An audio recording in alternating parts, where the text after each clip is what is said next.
Hello, this is the Harper Light. I'm Mary. I give a conservative take about the world around me. Alright, feedback is important.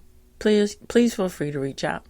Alright, so some of the audio platforms that I'm on: Spreaker, Spotify, Pandora, iHeartRadio, Deezer, just to name a few. So it's Friday, and also it's the 4th of July. It's America's birthday. It's a proud celebration. So I am going to talk about the aspects from my point of view about American fashion, and then go and wrap it up with the history of American fashion. Here we go.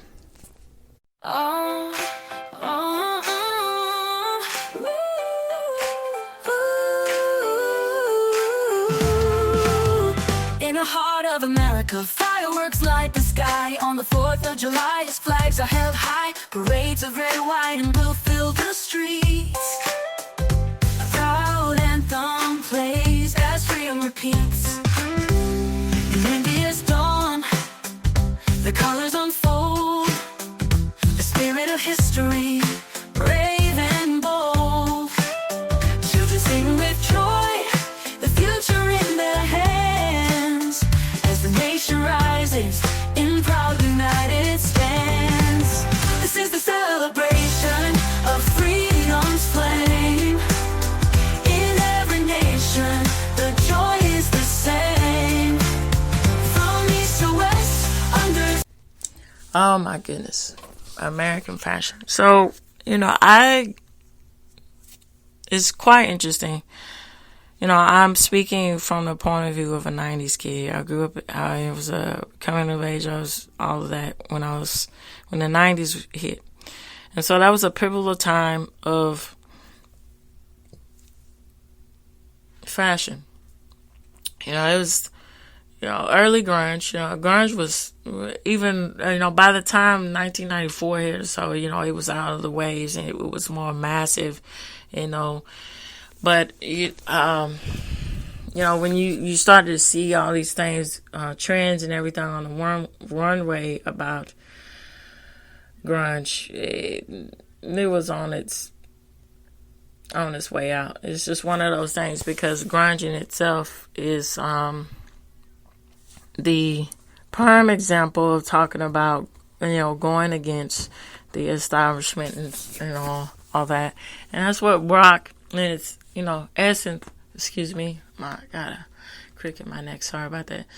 Rock in its essence is all about speaking out against establishment, shining light on the truth and so forth. And grunge in its heyday and what it was all formed for was all centered around that. And I'm gonna go to the beginning and go back.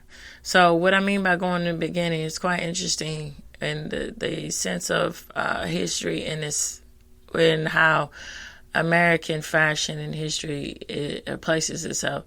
So before American fashion really just made its own mark in the 20th century. So before then, the 20th century came to its own. European fashion was the way to go, especially, you go to Spain, you go to France, Spain, Italy, so forth. They were all their notable ways of fashion, of dressing, and, it was, for the most part, that's what was understood. You get the best silks, you go here and trade here, you go, you might go to Morocco if you have the money to explore about silks and trades and all these kind of stuff. It was understood Europe is the way to establish everything, and it was a lot of rooted tradition in Europe. And so when we transition and America becomes more of established territory, and we got the 13 colonies setting up and then expanding out to different states, cities until it's established for, the 50 states and everything else, we get America really making its way and making its mark in the 20th century. Some say that, which I will expel onto this, really when we get into the aspects of the 20s, that was the time where, especially younger people, and then it was the people who had the money, and American culture. And then we expand out into the Art Deco here and everything else. We really established a sense of identity. So it was very American rooted. When you get in the aspects of the 20s, the flappers and the bobbed hair and the, embroidered dresses and the shorter dresses, that has a certain look and thought process when you think about that era. And then street jazz is an American rooted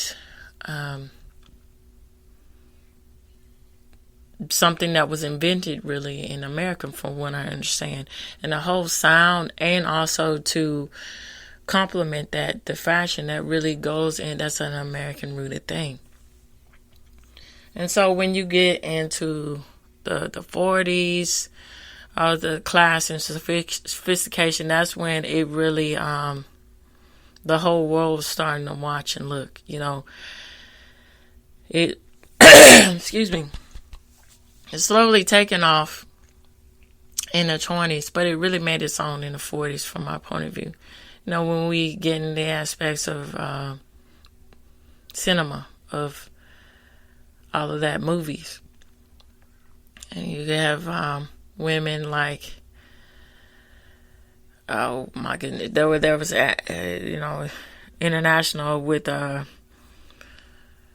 aspects of international starlets, of course. But for the most part, we get the Rita Hayworth and women like that and then you get Betty Davis, you get Joan Crawford, and the list goes on. You get women like this. They're really exuding the aspects of the femme fatale. And so what the femme fatale meant is that, it's talking about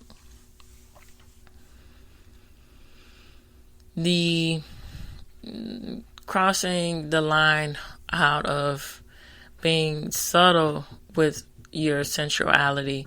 This time saying, yes, I am a sensuous woman and I'm going to use that to my advantage. And so, some of them were more grandiose in their depictions of being a femme fatale, and some were very subtle in the aspects of being,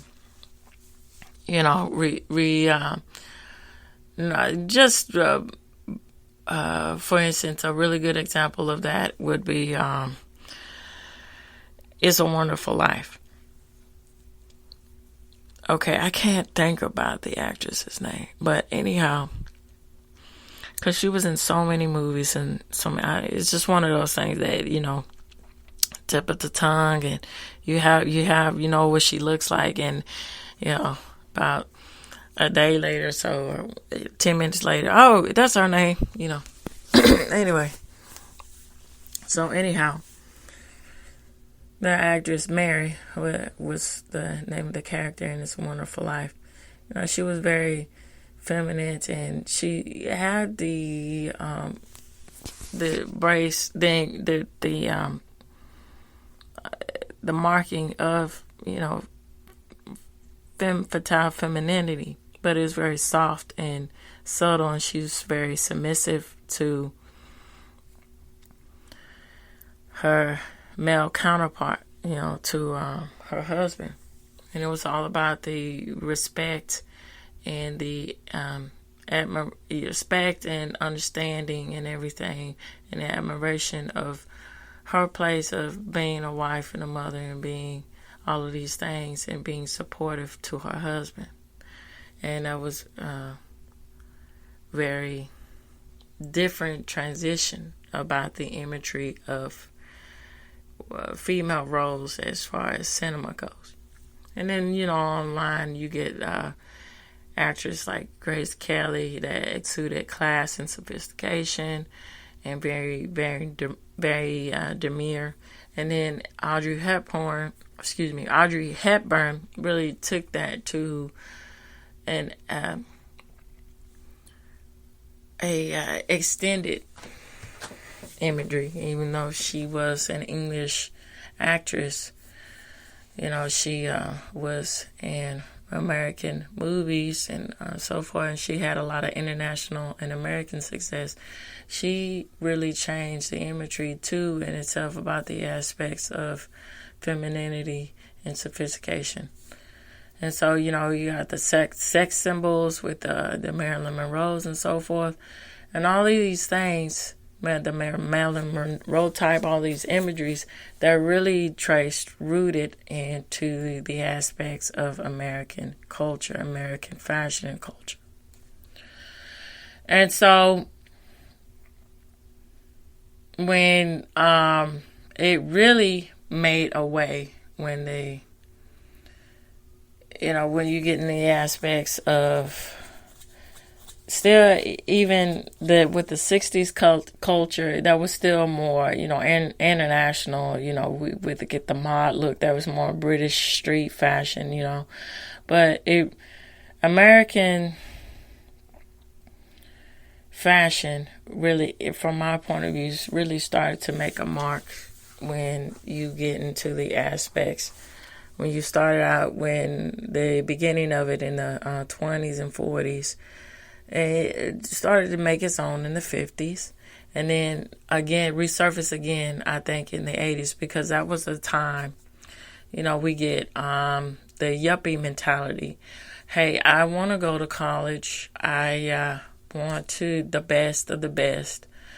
And I'm not just...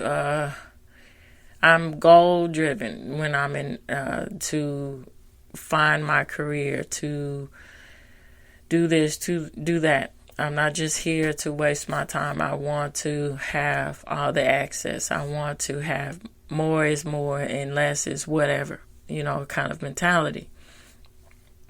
And so out of that, you have so many fashion designers that came onto the market. You got your Calvin Kleins, you got your Jordache jeans, and then, the aspects of the advent of advertising was really making its way in the 80s.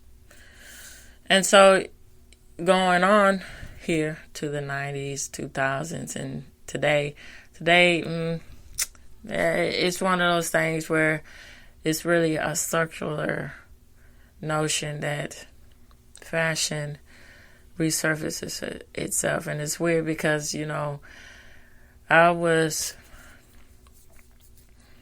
preteen in the early 2000s, and to see a preteen now wearing stuff that was really popular when I was in the early 2000s, like, what the heck?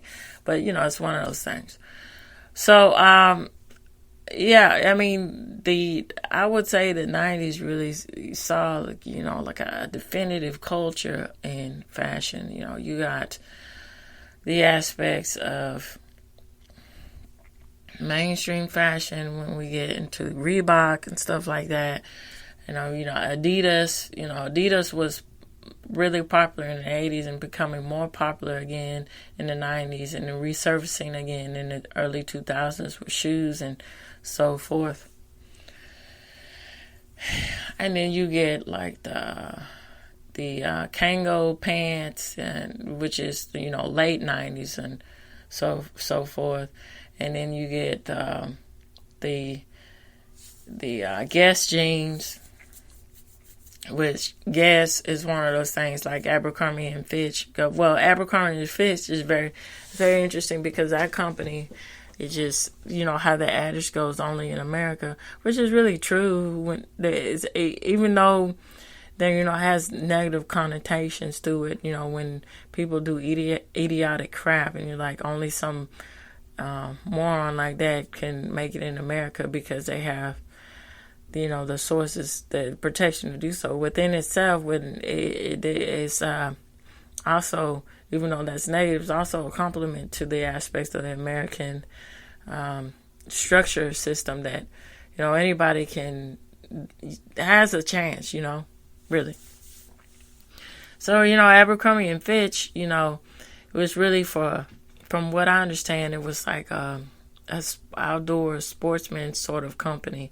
And then it turned into youth and sexuality and everything with clothing, and which is in the 90s. You have companies like Calvin Klein, companies like Abercrombie and Fitch, and Guess. Going back to Guess, they would do these lucrative ads and these scandalous ads to get people interested and attracted to their products.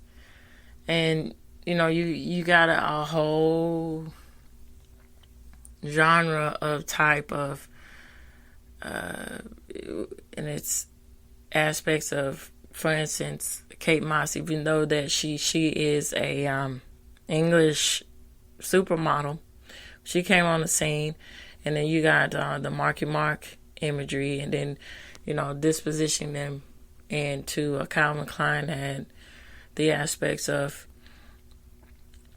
femininity, like unhealthy femininity, versus the transition of Marky Mark, the epitome of the pretty much going back to the aspects of Greeks and Romans when they were sculpture gods and goddesses, the epitome of youth and being male and fit and everything, of the disposition of what is being trendy and fashion. And that's rooted in American tradition of that upping up the on a world scale, upping, changing, and flipping on its head the ante of where can we go next. And it is how we get the idea of hair and chic and the aspects of models. Twiggy, she in herself, she was really thin, but she still looked heavy. But not heavy, I'm sorry, that was wrong. She still looked healthy. She wasn't heavy at all. Poor word choice. She still looked healthy. She was very healthy looking.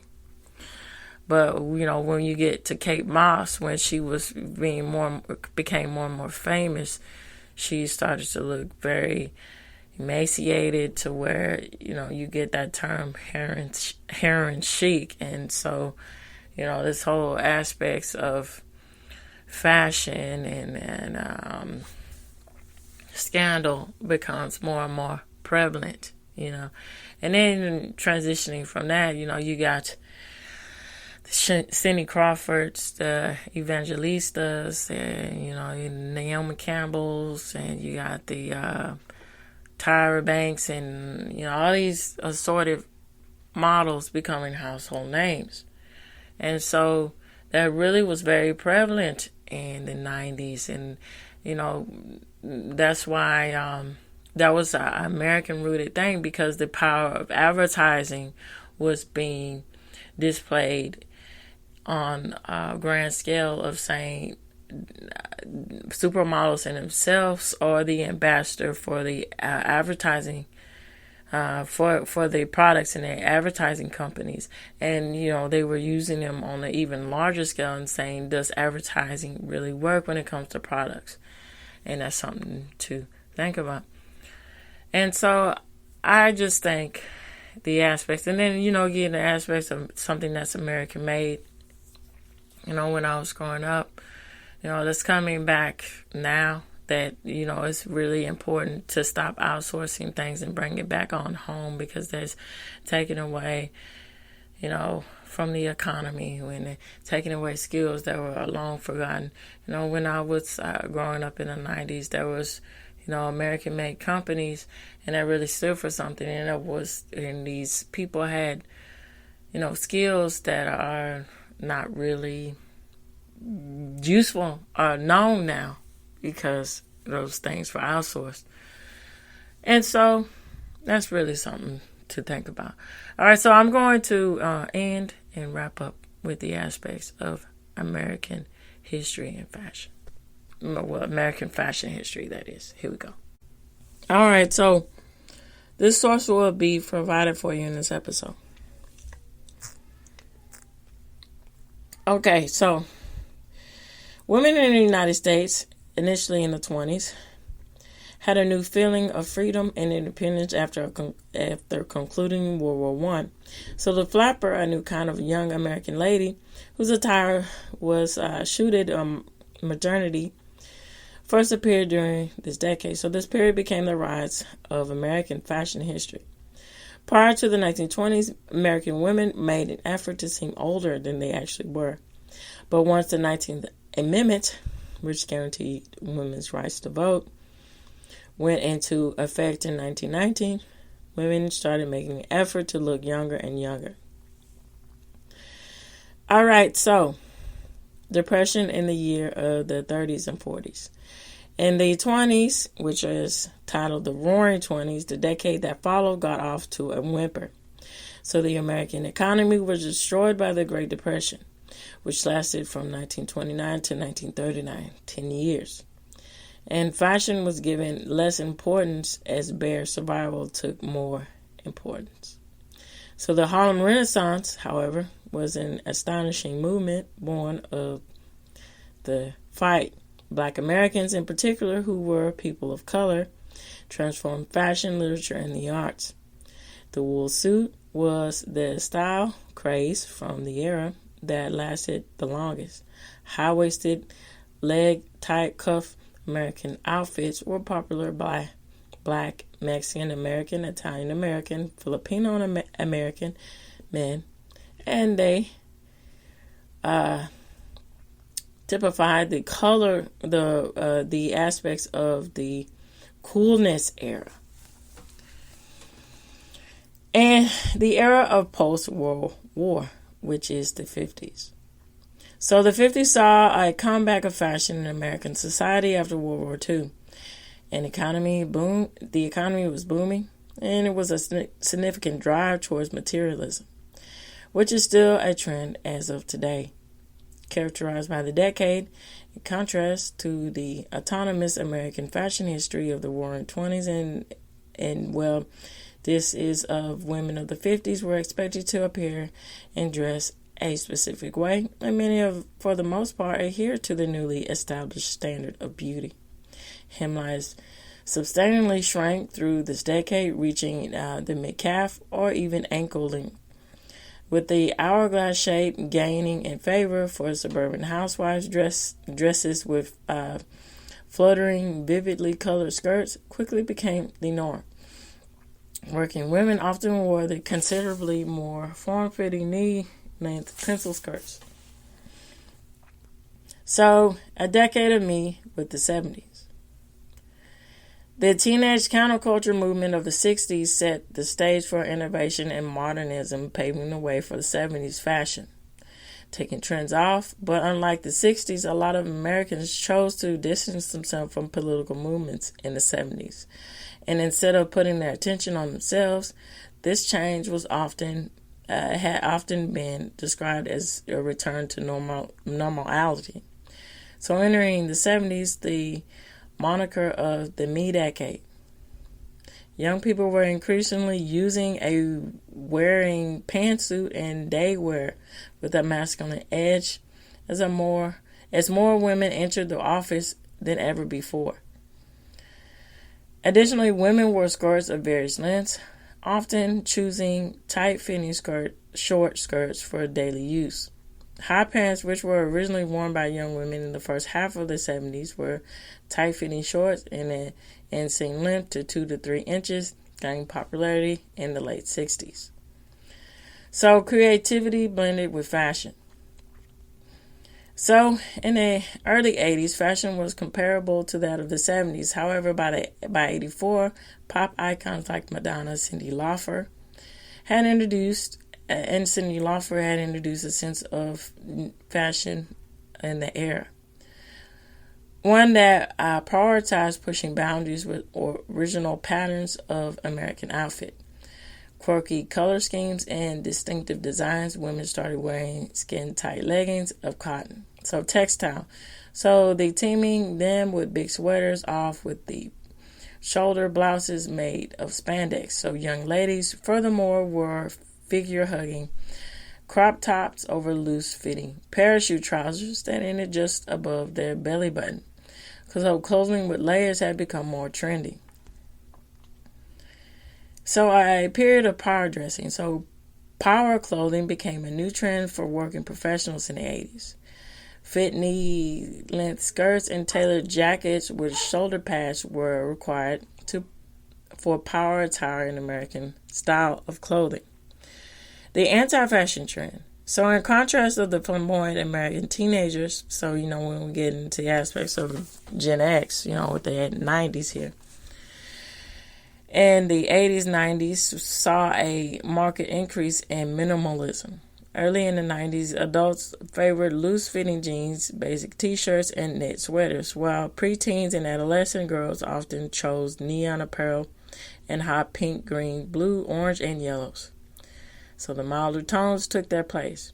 Dark hues like marine gray, forest green, and brown took their place, and did flannel shirts, stonewashed trousers, and similar hues. Fashion with fusion.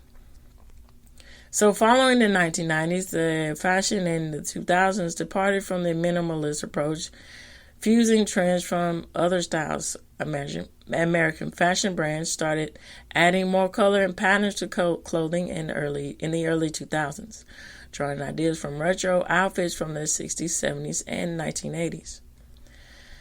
With the introduction of halter tops, belly skirts, low-rise jeans, and capri trousers, women's fashion took a more feminine direction. So the present scenario. Being at the start of the 2020s, American fashion designers allowed to reflect back on the decades that came before it. So the fashion trend for tight-fitting apparel that emerged in the second part of the 2000s, it expanded much further in reach. The decade of the 2010s saw a rise of body positivity as well as fashion. And so, me personally, body positivity, in that what was forgotten is healthy bodies, not unhealthy bodies. But that doesn't want to be discussed. But, that's getting out of the trend of body positivity because being unhealthy is not very positive as far as I'm concerned. All right, so challenging prevailing road notations of feminine beauty, especially the expectations of compiling with body size norms, was something that people who identified as women felt comfortable doing. So I would say this, and I'm going to end on this. And, when I was coming up, of course, there was unhealthy imagery about bodies and fashion. But there was also a lot of positive attitudes about women's place and their attitudes with clothing and their attitudes with health and everything. And that's what the point, as I will reiterate again, is missing with fashion from the 2020s and not still now, they're still trying to resurface that, make that prevalent body positivity. But see, there's one thing with every shape and size, but when you get in the aspects of fashion and you get in the aspects of thinking about things in that term, you should implement women who take the time to take care of their health, but they don't have a pencil thin figure. They have a healthy, athletic figure. And what's so wrong with that? Why would you want to have young girls, aspire to be morbidly obese? That's insane. And then, you just you got to see things for what it is and the rationality of all that. All right. With all this said, please feel free to reach out to me. And this reaches the end of the Harboring Light. And very happy 4th. Take care. Have great celebrations. And appreciate that you are American. And and flaws and all. And America is truly a great place to be. All right, so this reaches the end of the Harboring Light. Tune in, turn up, and happy 4th. Take care.